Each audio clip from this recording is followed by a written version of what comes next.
What up? T-Bob here. And Jake as well. And look at you. You done stumbled upon little OTB Saints, where we bring you all the latest black and gold coverage. Who are the Saints going to draft? Who's going to be their quarterback? What does the salary cap look like? All that information and more. Hope you enjoy it. Like, subscribe. But as I said, man, the last couple of games for the New Orleans Saints, a bit scary and sure to cause some PTSD in Saints fans. As here, I mean, you had everything. You really had everything. Especially you look at the Falcons game, and functionally, I don't know. I know it's only one game mathematically, but to go from being 3-1, a game up on your rival, first lead in the series ever since '67, to then now 2-2, they're 2-2 instead of 1-3. They're a game up on you. Like, it's the most massive single game difference that I can really think of. And the fact that you don't allow an offensive touchdown, you overcome, like, I offensively thought you were good. You overcome the unreal rash of injuries and everything else working against you. It's in a away stadium. I mean, Nick, this is one of the more disappointing losses that I can remember in all my years of covering and or cheering for the Saints.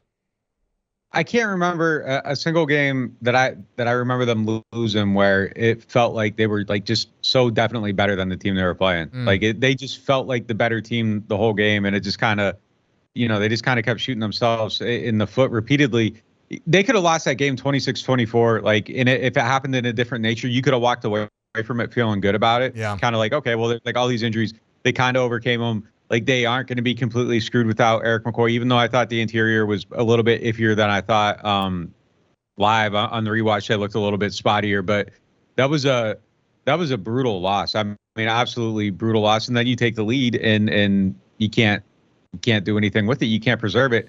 I did like a quick and dirty like search on Sports Reference, and I got to go through the results and kind of make sure like everything looked right. But I kind of ran a filter on there to see games where the Saints were leading by 1 to 6 points. They give the ball to the opponent with 2:30 to a minute left. So we're kind of isolating like where the team gets the ball back with like 9 seconds or whatever.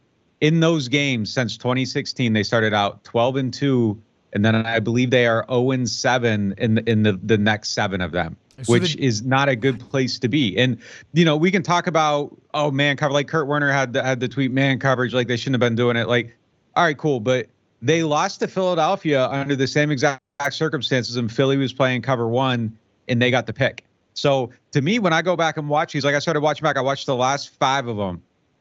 There's no pass rush. Like, the issue is there is no pass rush. Like, you get to 3.2 seconds, and Cousins is holding the ball, and it's a pure progression. So you got read 1, read 2, read 3.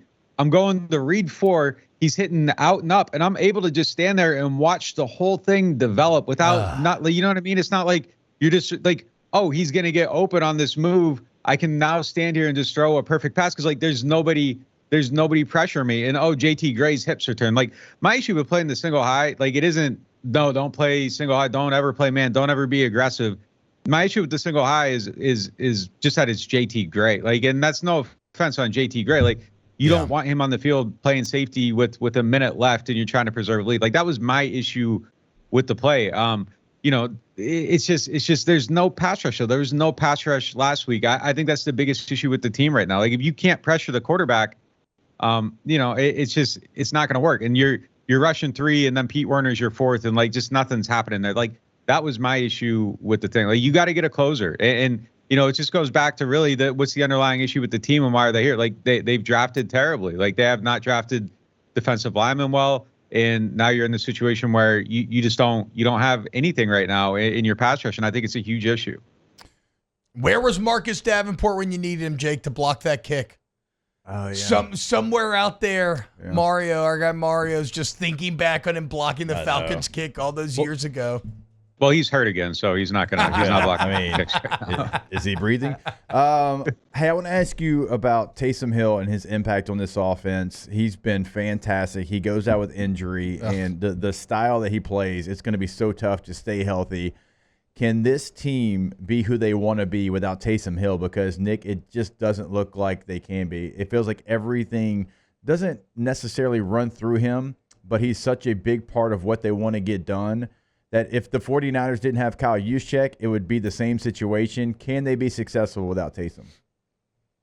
They can. I mean, but it's definitely harder. Like he's an identifying piece of that offense. And yeah, you mentioned Juszczyk. Like you get the matchups, you can move him all over. You can do a lot of different things. You got to pay attention to him. And then like when you're handling the ball, he's a bulldozer. It's a shame that like he wasn't in this type of role when he was like 26. You know, like.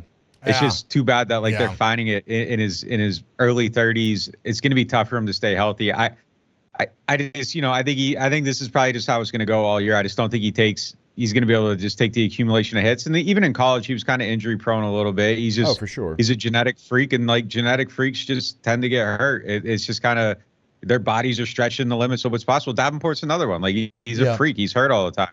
John Armstead hurt all the time. Like I think Taysom's kind of in that same mold a little bit. Zion Williamson. Yeah, they're gonna have to find a way to manage. Hey! What? He's a genetic Zion freak. looks great right now. Okay? Exactly, he's a genetic freak. No, he looks skinny. That doesn't matter. No, skinny doesn't matter. He's still a genetic freak. Anyway, and that's a positive thing. Needless. Nobody ever described me as that. Needless shot there. I didn't miss an NFL game. Look, I mean, they gotta manufacture it somehow, and just isolating it piece by like it's gonna have to be pieced together, kind of some of the stuff he gives them, but like not having it all in one package, I think is a detriment to the offense. The good news though is I think Kendrick Miller is going to start practicing this week, so maybe you get a little bit back in your run game, and you can have a two-headed monster back there a little bit. But Jake is laughing. He's got to stay healthy, now. show you can do it. Off camera, Jake is laughing at the mention of Kendrick Miller. Sorry. Yeah, look, I don't know. I'm a believer. I'm still a believer, man. I don't know. I'm gonna go down with that ship. Are you a believer because with CJ Spiller? That's what I'm saying. Are you a believer because like your heels in and you're pot committed, or do you actually believe? Okay, so I will admit I'm wrong all the time. Like I am not someone that will die on a hill. Like as soon as I know a take is bad, like I'm cashing in the take and I'm getting out of it and I'm saying I'm an idiot and I'm moving on.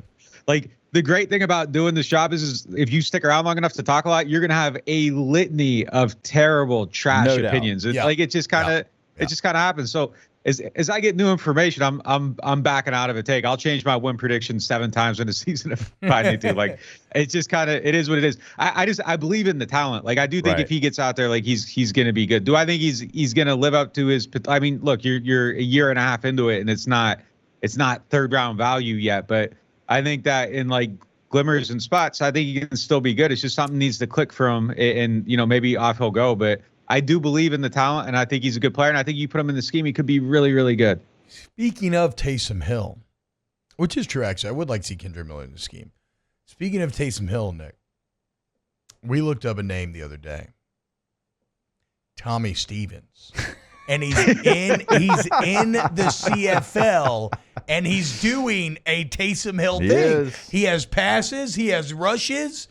Is it time to complete the circle and get a little depth gadget piece so that if Hill is out, should the Saints bring back Tommy Stevens?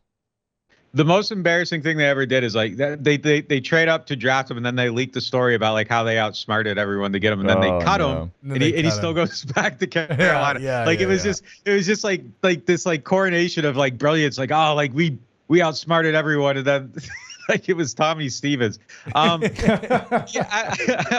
don't know, man. Like I say you leave him up there in Canada. They are using him apparently. Though we looked up his numbers the other day, and they are using him like that. Like he's doing a little bit of everything. I mean, is that so? In a more serious vein, when you have an offense like that I don't know, is having that sort of Swiss Army knife integral to the system? Like, do you have to develop a backup behind Taysom Hill that is somewhat similar? I mean, it's going to be impossible because you'll never have anybody that has the throwing ability, but like Juszczyk doesn't have the throwing ability, right? Like, so how do you develop depth behind such a unique position?